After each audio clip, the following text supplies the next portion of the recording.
बताइए योगी जी, आप जब इस तरह की बात करते हैं, आप मुख्यमंत्री हैं, तो क्या आपको नहीं लगता जब विपक्ष आरोप लगाता है कि इससे एक वर्ग को डराने की कोशिश है, फिर देखिए एक भय का वातावरण हम लोग बनाने जब की सत्ता में आए थे जी, हमने अपने संकल्प को 3 मुख्य बातों के साथ समेट करके इस बात को कहा था। एक, हम राष्ट्रवाद के मुद्दे पर कोई समझौता नहीं करेंगे जी। दूसरा, हम सुशासन के लक्ष्यों को पूरा करेंगे। तीसरा, बिना भेदभाव के विकास के कार्यों को आगे बढ़ाएंगे। राष्ट्रवाद का एजेंडा जब हमारा आता है तो राष्ट्रवाद, अयोध्या में भगवान राम का मंदिर हमारे राष्ट्रवाद के एजेंडे का हिस्सा है, सांस्कृतिक राष्ट्रवाद का हिस्सा है। काशी में भगवान विश्वनाथ का धाम उस सांस्कृतिक राष्ट्रवाद का हिस्सा है। दिव्य कुंभ, भव्य कुंभ सांस्कृतिक राष्ट्रवाद का हिस्सा है। मथुरा, वृंदावन, ब्रज तीर्थ विकास परिषद की स्थापना हमारी सांस्कृतिक राष्ट्रवाद का हिस्सा है। महर्षि वाल्मीकि की पावन भूमि को भव्य स्वरूप देना हमारे राष्ट्रवाद का हिस्सा है।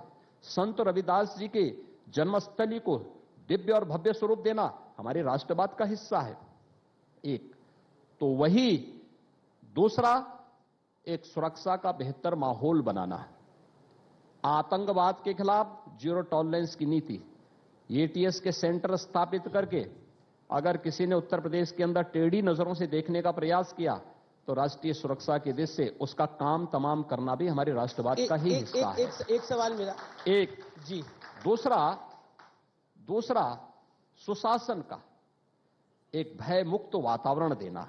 हमारी बेटियां भयमुक्त वातावरण में घर से बाहर जा सके, बाजार जा सके, स्कूल जा सके, कॉलेजेस जा सके, कोई उनको भय न हो। एक, लेकिन साथ साथ गरीबों को बिना भेदभाव के शासन की योजनाओं का लाभ मिल सके। न जाति, न मत, न मजहब, न क्षेत्र, न भाषा, हर एक को मकान। हम पूछना चाहते हैं समाजवादी पार्टी को, 4-4 बार आपको अवसर मिला, कितने मकान आप दिए?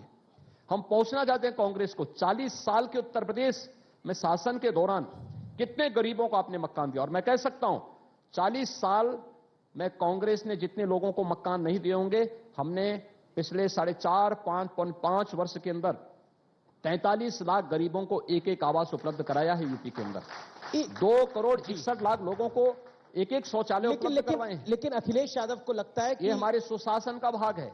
अखिलेश यादव को लगता है कि भारतीय जनता पार्टी सिर्फ उनके कामों के फीते काटती है।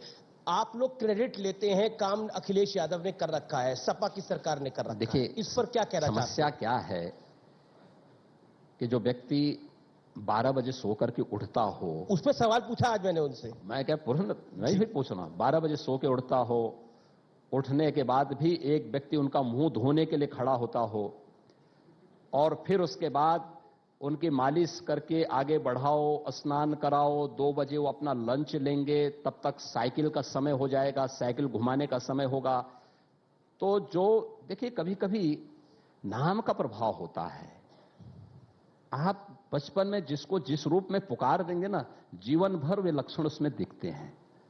और मुझे लगता है कुछ लोग हमेशा जिंदगी भर बबुआ ही रहते हैं, उनको कभी वो अपने को प्रौढ़ बनने ही नहीं देना है। वो कहते जब मैं उठूंगा तो मेरे को योगी जी का नंबर दे दीजिएगा, अमित जी उनसे लेकर, तो मैं उनको फोन करके बता दिया करूंगा मैं उठ गया हूं। नहीं, मैं तो फोन करके बार-बार हालचाल पूछता हूं। मैं तो फोन करके सभी का हालचाल लेता हूं। मैं हमेशा फोन करता हूं। कभी नेताजी का हालचाल लेता हूं, कभी उनका स्वयं का हालचाल लेता हूं, पूछता हूं कि भाई आप, अब मैं जानता हूं कि सुबह देर में उठेंगे इसलिए रात्रि 9 बजे के बाद फोन करता हूं, लेकिन उन लोगों को पता ही नहीं। उसके बाद जब यहां भी आए होंगे, आने के पहले उनका बकायदा 1 घंटा रिहर्सल हुआ होगा। भाई अब विकास के कार्य उनको याद होंगे नहीं, जानकारी होगी भी नहीं, क्योंकि महीने में काफी काम गिराया। मैं क्या करूं ना, 5 साल में अगर उत्तर प्रदेश शासन से जुड़ी हुई उनको अगर आप देखेंगे तो कार्यालय में वो शासन के लिए और उत्तर प्रदेश की जनता के लिए कितने दिन कार्यालय बैठे, इसी का वो ले लें उनसे हिसाब, तो बहुत होगा। घुमा फिरा करके आप देखेंगे तो वह कुल मिलाकर के 30 घंटे भी कार्यालय में नहीं बैठे होंगे।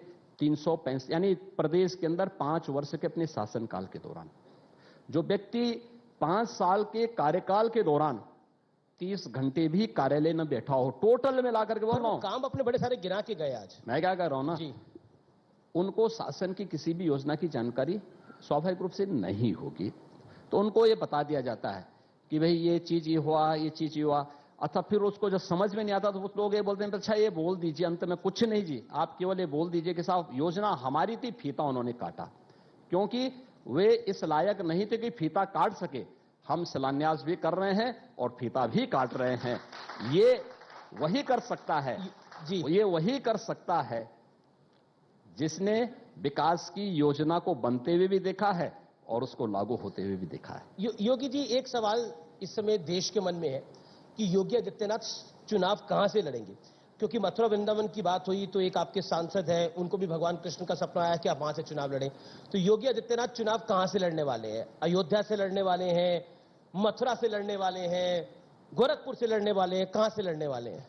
देखिए, जब कंस की मूर्ति लगाने वालों के सपने में भगवान कृष्ण आ सकते हैं जी, तो कृष्ण अपने भक्तों के सपने में क्यों नहीं आएंगे? तो मैं क्या समझूं इसका इशारा? और नहीं, मैं वही कह रहा हूं ना जी। नहीं, सपना भाजपा के सांसद के सपने में तो भगवान कृष्ण आए होंगे, क्योंकि वह कृष्ण के ही भक्त हैं। लेकिन कंस की मूर्ति लगाने वालों के सपने में जब भगवान कृष्ण आ रहे हैं तो मैं यही कहना चाहता हूं, देखिए, यह पार्टी का, जहां से पार्टी को उचित लगेगा और पार्टी जहां से कहेगी हम लोग वहां से चुनाव लड़ेंगे। ये पार्टी का मामला है, पार्टी इसको तय करती है, पार्टी का संसदीय बोर्ड तय करता है और हम लोग उसको मानते हैं, उसको लागू करेंगे। तो आपको भी हाल फिलहाल में कोई सपना आया कि नहीं आया? नहीं, हम तो रोज उसी सपने में जीते हैं जी, उत्तर प्रदेश की 25 करोड़ जनता की खुशहाली का जो कारक बन सके, उत्तर प्रदेश के विकास को देश के सामने एक नए मानक के रूप में प्रस्तुत कर सके, सुशासन, विकास और राष्ट्रवाद के मुद्दों को आगे बढ़ाना, यही हमारा सपना था, उसको हमने ईमानदारी से आगे बढ़ाया है। एक मुद्दा आया पीछे जिसमें प्रधानमंत्री की सुरक्षा में पंजाब में बहुत बड़ी सेंध लगी। आप भी एक बड़े सूबे के मुख्यमंत्री रहे हैं, आपका भी कार्यकाल करीब करीब 5 साल का है। चन्नी साहब कहते हैं कि देखिए, हमने इस पूरे मामले में प्रियंका जी को भी हमने जानकारी दे दी है। बीजेपी सवाल कर रही है कि ये संवैधानिक शपथ पर एक बड़ा सवाल या निशान है। आप इस पूरे घटनाक्रम पर क्या कहना चाहते हैं? देखिए, क्योंकि 20 मिनट प्रधानमंत्री फ्लाईओवर पे फंसे रहे, जिसके 10 किलोमीटर की रेंज में पाकिस्तान था। ये घटना अत्यंत निंदनीय है, दुर्भाग्यपूर्ण है। भारत की फेडरल स्ट्रक्चर का एकदम अवमानना है और भारत के संवैधानिक मान्यता के अनुरूप भारत के पार्लियामेंट के बनाए गए एक्ट के अंतर्गत प्रधानमंत्री जी की सुरक्षा, राष्ट्रपति जी की सुरक्षा, उपराष्ट्रपति जी की सुरक्षा, संवैधानिक पदों पर बैठे हुए उन सभी महानुभावों की सुरक्षा, जिस राज्य में वे महानुभाव जाएंगे उस राज्य की सर्वोच्च प्राथमिकता होनी चाहिए थी। पर कांग्रेस कह रही है पॉलिटिकल ड्रामा कर रही है भारतीय जनता पार्टी। देखिए, नवजोत सिंह सिद्धू ने कहा। देखिए, नवजोत सिंह सिद्धू को कौन गंभीरता से लेता है? कांग्रेस ने गंभीरता से उनको लेती है, कांग्रेस की पार्टी नहीं लेती। उनके मंत्री, उनके पदाधिकारी रोज तो दिल्ली जा रहे हैं कि अगर यह व्यक्ति यहां रहेगा तो कांग्रेस का बेड़ा गर्क जरूर करा देगा। जो व्यक्ति भारत के दुश्मन देश के जनरल को गले लगा करके भाई मानता हो, बाजवा को, उसको आप जो है गंभीरता से ले रहे हैं। गैर जिम्मेदाराना बयान है। लेकिन कांग्रेस को देश की संवैधानिक संस्थाओं की अवमानना करने की एक आदत है। कौन नहीं जानता इस देश में संविधान का गला घोंटने के लिए कांग्रेस ने 1975 में क्या किया था देश के साथ? क्या योगी जी, ये क्योंकि भारतीय जनता पार्टी